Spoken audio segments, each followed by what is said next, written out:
बिस्मिल्लाहिर्रहमानिर्रहीम अस्सलामुअलैकुम। Welcome to industrial coating with Nadeem. आज हम बात करेंगे WFT यानी वेट फिल्म थिकनेस के बारे में। अगर आप सऊदी अरामको या किसी भी कोटिंग इंस्पेक्शन इंटरव्यू की तैयारी कर रहे हैं तो WFT कैलकुलेशन ज़रूर आनी चाहिए।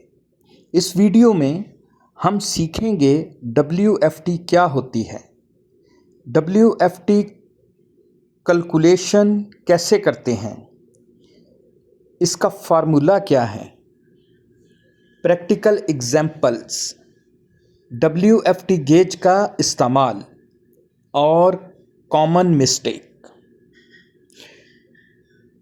वीडियो स्टार्ट करने से पहले आपसे रिक्वेस्ट है कि आप चैनल को सब्सक्राइब करें और बेल आइकॉन को ज़रूर दबाएं ताकि हर नई वीडियो जो कोटिंग और ब्लास्टिंग से रिलेटेड हो उसका नोटिफिकेशन आप तक बआसानी पहुंच सके। तो दोस्तों चलिए शुरू करते हैं। सबसे पहले कि WFT क्या है, यानी what is the WFT। WFT का मतलब है वेट फिल्म थिकनेस। ये कोटिंग की थिकनेस होती है जब पेंट अभी वेट हो यानी गीला और ड्राई ना हुआ हो। पेंटर कोटिंग अप्लाई करता है, WFT चेक करता है ताकि ड्राई होने के बाद रिक्वायर्ड DFT अचीव हो। अगर WFT सही नहीं होगी तो फाइनल DFT भी गलत आएगी। इसलिए WFT इंस्पेक्शन कोटिंग एप्लीकेशन के दौरान बहुत इम्पॉर्टेंट होती है। अब हम बात करेंगे WFT और DFT के डिफरेंस जो है इनके दरमियान, उसको डिस्कस करेंगे। ठीक है, मैं बहुत आसान और सादा अल्फाज में आपको समझाने की कोशिश कर रहा हूँ।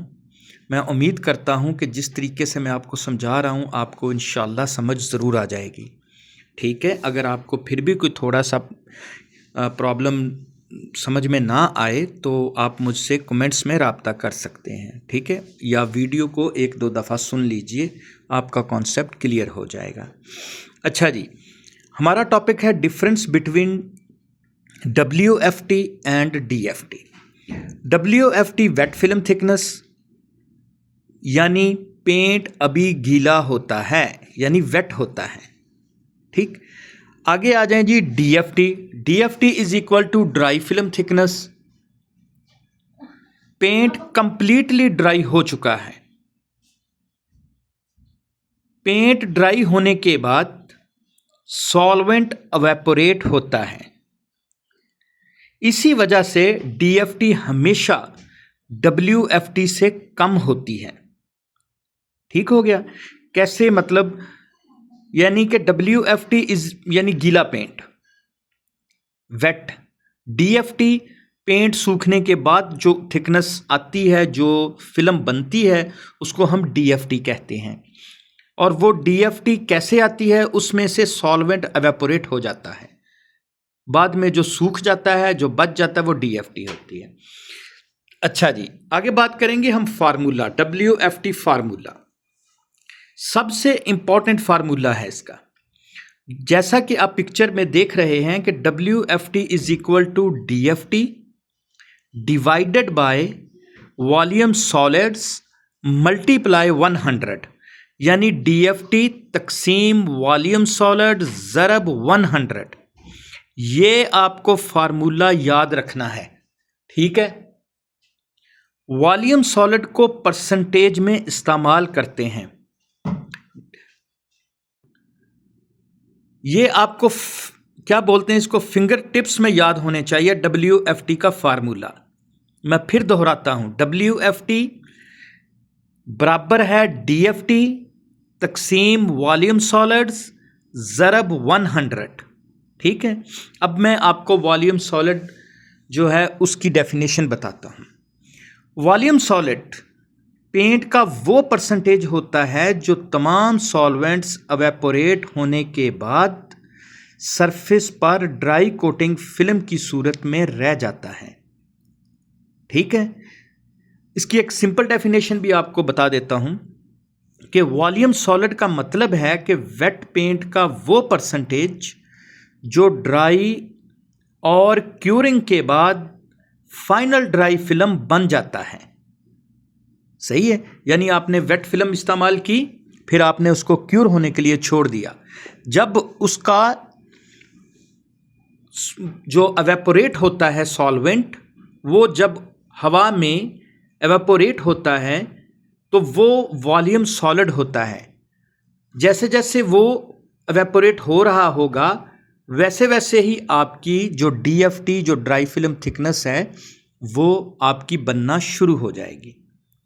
ठीक है, मैं मिसाल के तौर पर आपको समझाता हूं, जैसा आप पिक्चर में देख रहे हैं। एग्जाम्पल देखिए, अगर किसी पेंट का वॉल्यूम सॉलिड 80% है तो इसका मतलब है, अगर गौर करें अभी जरा कि वॉल्यूम सॉलिड 80% है तो इसका मतलब है कि अगर 100 माइक्रोन WFT यानी वेट फिल्म थिकनेस अप्लाई की जाए तो ड्राई होने के बाद 80 माइक्रोन DFT फिल्म थिकनेस रह जाएगी।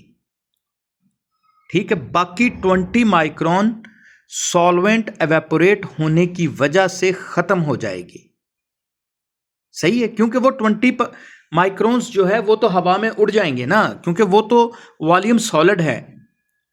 ठीक है, वो एवेपोरेट हो जाएंगे और जो बाकी बच जाएगी वो 80, वो हमारा ड्राई फिल्म थिकनेस होगा।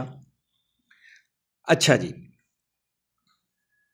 आगे बात करते हैं कि वॉल्यूम सॉलिड इंपॉर्टेंट क्यों है। ये वेट फिल्म थिकनेस कैलकुलेट करने के लिए इस्तेमाल होता है। ये रिक्वायर्ड ड्राई फिल्म थिकनेस हासिल करने में मदद करता है। ये पेंट की वेस्टेज कम करता है और कोटिंग डिफेक्ट को प्रिवेंट करता है। ये इंश्योर करता है कि कोटिंग प्रोजेक्ट स्पेसिफिकेशन और क्वालिटी रिक्वायरमेंट्स को मीट करे। इसका ये पर्पस होता है। इस वजह से वॉल्यूम सॉलिड जो है ये इंपॉर्टेंट है। ठीक है, आगे इसकी एग्जाम्पल है, ये 2 एग्जाम्पल्स हैं, आप इसको आपको समझने के लिए आसानी रहेगी। यानी required DFT 200 micron 200 microns, volume solid 80% है। अब हम कैलकुलेशन करेंगे इसका। WFT is equal to DFT तकसीम 80 मल्टीप्लाई 100, तो हमारे पास WFT कितना आ गया, 250 माइक्रोन्स।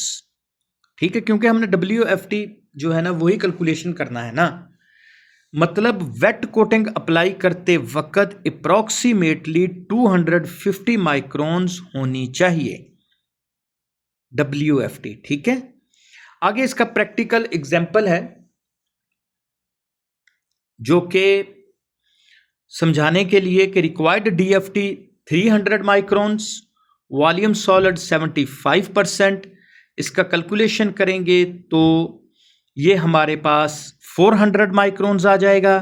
यानी DFT हमारी 300 माइक्रोन्स थी और रिक्वायर्ड WFT जो है वो हमारी है 400 माइक्रोन्स। ठीक हो गया, क्योंकि WFT ज्यादा होगी ना DFT से, ये बात आपको जहन में रखनी है। इसी तरह इसकी प्रैक्टिकल एग्जाम्पल नंबर 2 है, वहां पर भी इसी तरह ही है कि रिक्वायर्ड DFT आपकी 150 माइक्रोन्स है, वॉल्यूम सॉलिड आपका 60% है। हम कैलकुलेशन करते हैं तो हमारे पास जो रिक्वायर्ड WFT आती है वो 250 माइक्रोन्स आएगी। इस तरह आप किसी भी कोटिंग सिस्टम की WFT आसानी से कैलकुलेट कर सकते हैं। ठीक है, मेरे ख्याल में आपको वाज़े तौर पर समझ आ गई होगी कि WFT को कैसे निकालना है और उसका कौन सा फार्मूला है। आगे बात करते हैं जी, हाउ टू मेजर WFT, कैसे पैमाइश करनी है इसकी WFT की। तो WFT मेजर करने के लिए वेट फिल्म थिकनेस गेज यानी कॉम्ब गेज इस्तेमाल की जाती है।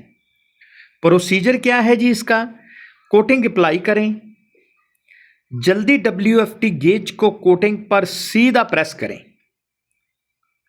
गेज को रिमूव करें, लास्ट वेट इसके जो टूथ हैं और फर्स्ट ड्राई टूथ उसको ऑब्जर्व करें, जिस तरह के आप पिक्चर में देख रहे हैं।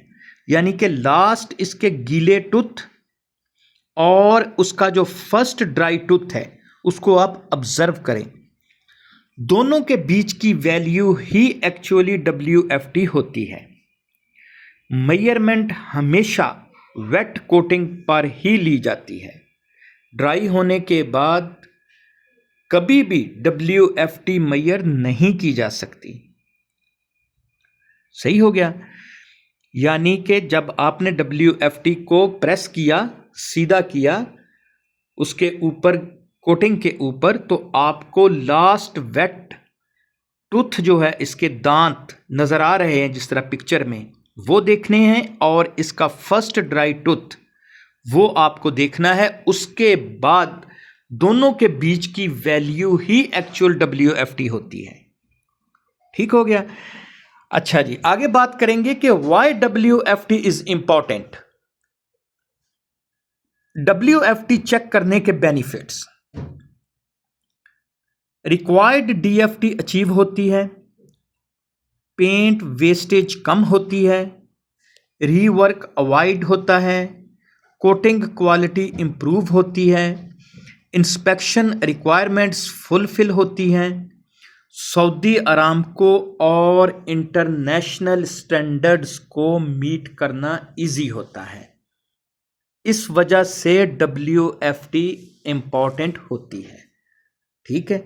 सबसे मेन जो इसका बेनिफिट होता है वो है रिक्वायर्ड DFT।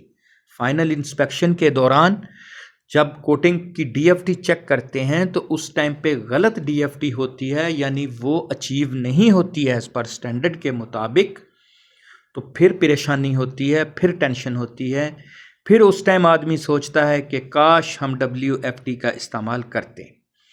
तो दोस्तों, कभी भी WFT को इग्नोर नहीं करना ड्यूरिंग पेंट एप्लीकेशन के। ओके, आगे हम देखते हैं कॉमन मिस्टेक्स। कॉमन मिस्टेक्स जो इंस्पेक्टर और पेंटर करते हैं वो है जी, वॉल्यूम सॉलिड का परसेंटेज गलत इस्तेमाल करते हैं, जो कि कभी नहीं करना चाहिए। एज पर स्टैंडर्ड अगर 80% लिखा है तो 80% ही इस्तेमाल करना चाहिए। उसका वेट कोटिंग ड्राई होने के बाद मेजर करना, रॉन्ग WFT गेज यूज करना, पेंट प्रॉपरली मिक्स ना करना, WFT रिकॉर्ड मेंटेन ना करना, ये मिस्टेक फाइनल कोटिंग क्वालिटी को इफ़ेक्ट करती हैं, जिस तरह के मैं पहले बयान कर चुका हूं। तो दोस्तों, ये तो था WFT का ओवरव्यू जो मैंने आपके सामने रख दिया।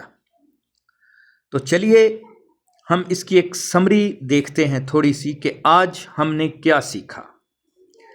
आज हमने ये सीखा कि WFT क्या होती है, WFT और DFT में डिफरेंस क्या है, WFT कैलकुलेशन फार्मूला क्या है, प्रैक्टिकल एग्जाम्पल देखी, WFT गेज का इस्तेमाल देखा और कॉमन मिस्टेक्स देखी।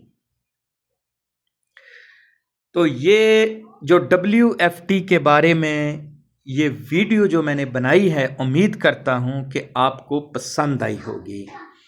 अगर आपको पसंद आई है तो लाइक, शेयर और चैनल को सब्सक्राइब ज़रूर करें। इंशाल्लाह मिलते हैं अगले किसी टेक्निकल वीडियो के साथ। अगर कोई और टॉपिक आपका हो जिसके बारे में आपको समझ ना आ रही हो, वो भी कमेंट्स में बताइए। मैं इंशाल्लाह पूरी कोशिश करूँगा उस पर वीडियो बनाने की। अब मुझे इजाज़त दीजिए, अपना बहुत सारा ख्याल रखिए।